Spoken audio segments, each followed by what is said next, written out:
Welcome back to the Mad Montreal Man channel. I got a cold this week, so you have to excuse me a little bit if I'm a little bit rough in the throat. But I figured I'd do this little video for you. It'll probably be a bit longer than a short. Maybe it will be a short. I don't know, because as you know, nothing is ever scripted here on the Madness Inc. channels known as Mad Montreal Man or On the Peg. But the other day, I had a migraine. I still kind of do. And for some reason, at 2:17 in the morning, I decided to do a TikTok. Yeah, I have a TikTok. If you didn't know, I have a TikTok. It's not as funny. It's only just me ranting or complaining about things that happened to me. But in that TikTok, I did mention that one of the things I use to deal with my migraines is not pills, because it's a long different story. I mentioned in my TikTok, but to brief it up, suffice to say, when I was in Vancouver, my doctor had me on a combination of Tylenol 4, which does exist, morphine, and Endocet, which is a major painkiller. She had me on these three opioids, sometimes a fourth, to deal with migraines. Well, if you have migraines since you're a kid, you get to the point where no pill is going to help you. And that many kind of opioids, number one, not healthy for the liver. So I went cold turkey ages ago, and when I went cold turkey, I had to find something to make this brain of mine feel better. So in my TikTok video, I said what I discovered. I discovered that if I drank a little bit of absinthe, it got help with the migraines. And absinthe, to begin with, right off the bat, there's a couple things I want to dispel. To begin with, there's a couple things I want to dispel. Number one, absinthe does not make you hallucinate.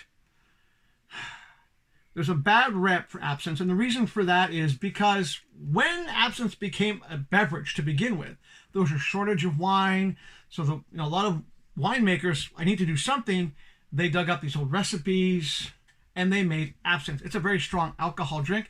It doesn't make you hallucinate. No. That's a myth that I think people spread because Edgar Allan Poe used to drink absinthe. He also did opium, people.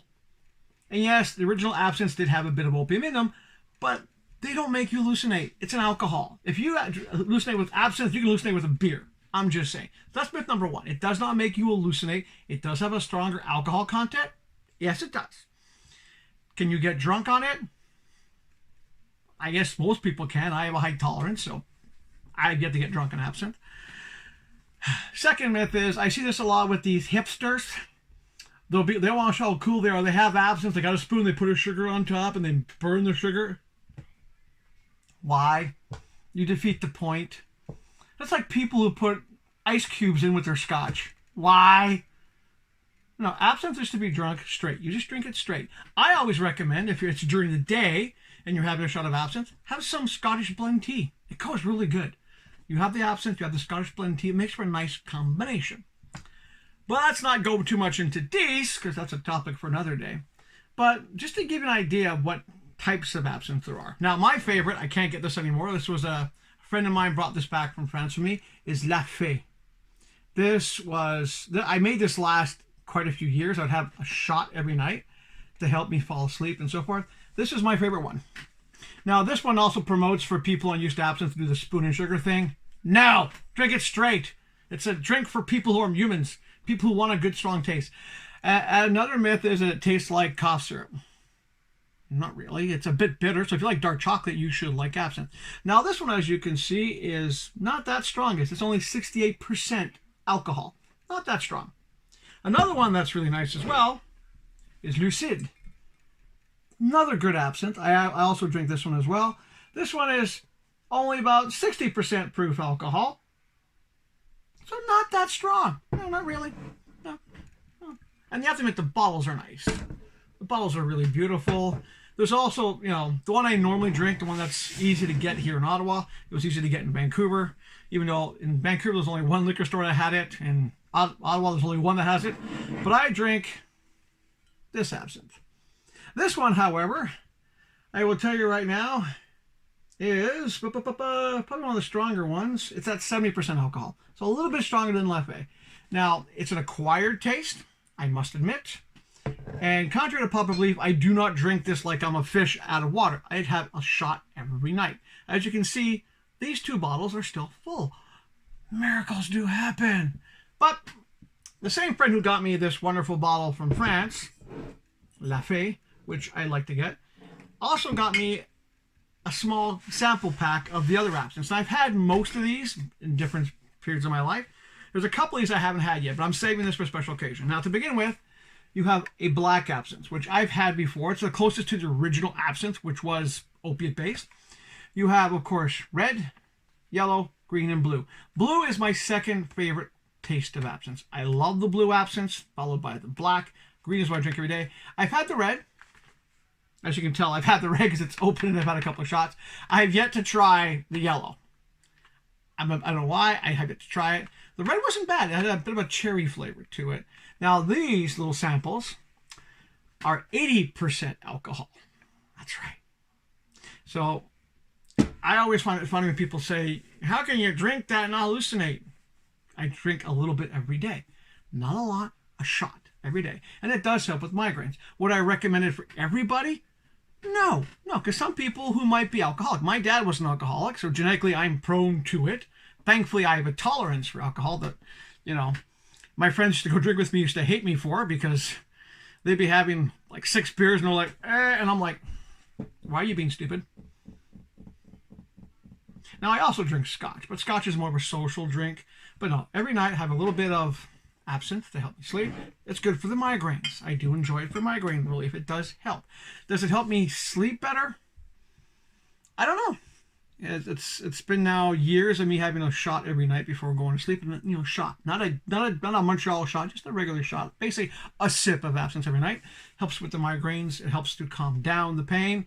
I used to even carry a small bottle of absinthe when I was traveling because if you're like me and you have migraines, sometimes smells can trigger a migraine. So I'll give you an example. I would be coming home from work late at night, say 11:30, midnight on the bus. There'd be people get on the bus who have a certain odor, if you know what I mean. I had a small little mini bottle of absinthe that I would just open up and go, just breathe in the smell of absinthe to help get away that smell because I don't have migraine. I did not drink in public because that's against the law. At least I'm pretty sure it is, but no. So if you have migraines and you don't want to be taking pills and you're not an alcoholic, you might want to try this. It's something I kind of recommend if you're a migraine sufferer. If you don't have migraines, then if you ever go out to a bar and they have it, try it. You might like it. I know if you like dark chocolate, you'll like it. If you like white chocolate, though, I had discovered this. If you prefer white chocolate, which isn't really chocolate, over regular chocolate or dark chocolate, you will not like this. Now, this is an acquired taste.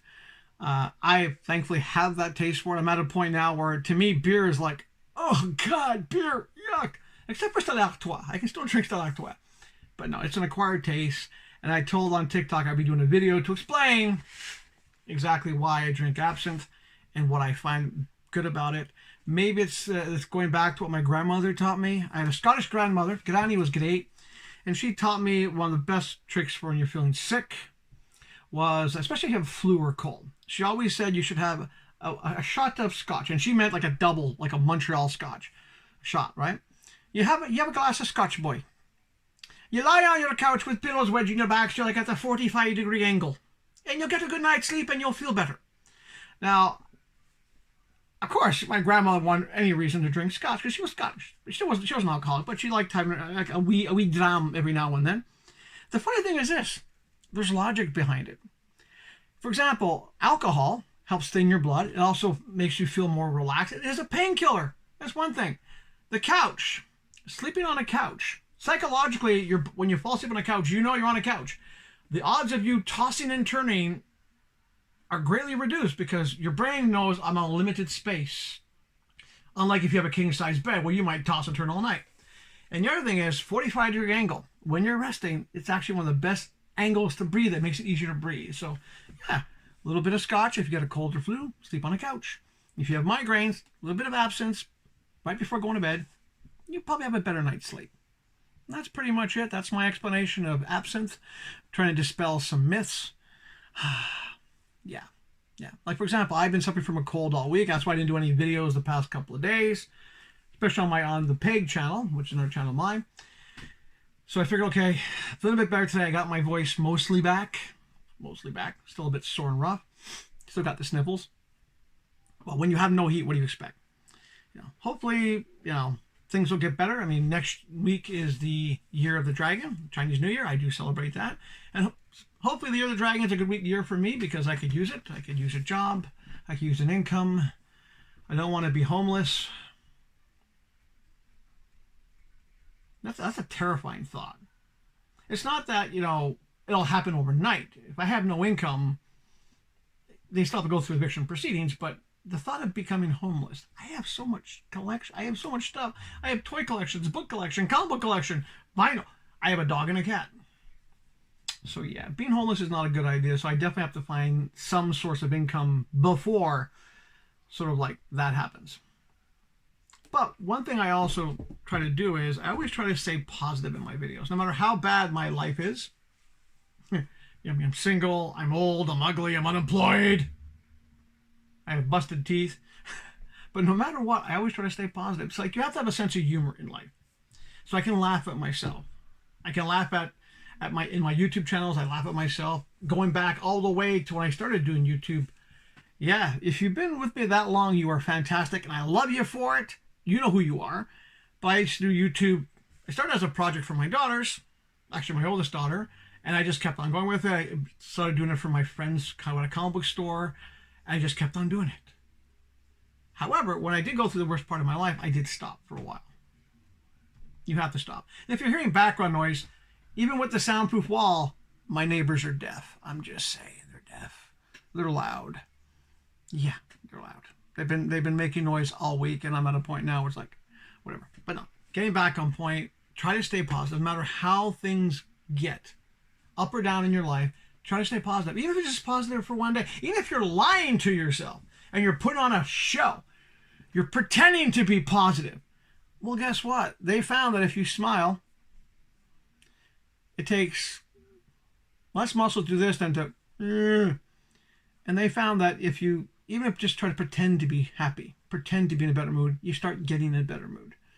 So maybe that's why I do these videos. Maybe I'm doing this to help you get in a better mood. At the same time, maybe try to convince myself that I'm in a better mood. I don't know. All I have to say is I have toys. I still have a bottle of absinthe. Actually, I have 2 and a whole bunch of small ones to go through. And hopefully this migraine will go away. Hopefully I'll be working soon, have an income. And hopefully you, my dear friends, will like and subscribe to this channel, and we'll see you next week. And by the way, next week, there might not be as many shorts because I'm changing the format on the Mad Montreal Man channel. Similar to On the Peg, we'll be doing a weekly show. That's right. No more just doing a short once in a blue moon. We're going to do a weekly show. So On the Peg will have a weekly show, as it's been having for a while. And starting next week, there'll be the Mad Montreal Man show. That's right. So it won't just be me talking about one topic. I'll probably split it up a little bit.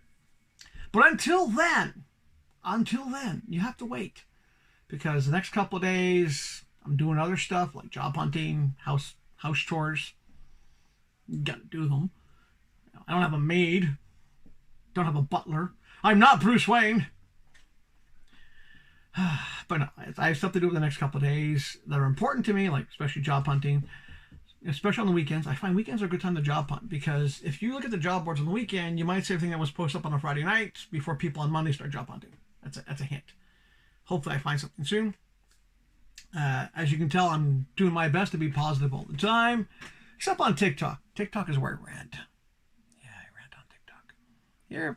Here it's me talking about stuff I like, my collections and so forth. Hopefully you find it entertaining enough to hit like and subscribe. You knew I'd plug it. You had to plug it. And on that note, my dear fans, my few valued fans who actually put up with watching this show every day, because I know YouTube will never promote this. Never. I'll never get a sponsor, because who wants to sponsor this space? That's why I never did a Patreon years ago. Someone said, do a Patreon. No. Why would I pay a company to charge people money to watch my shows? There's not enough of you. I love you, those who watch and subscribe, and I would like to have more, but let's be honest. I'm never going to be that famous. I may be infamous, but never famous. And on that note, I hope you got a good laugh with the show. I hope you know more about absence now than you did before. I hope you have a wonderful Chinese New Year over the next couple of days. And knock on wood, things get better. We'll see you next time.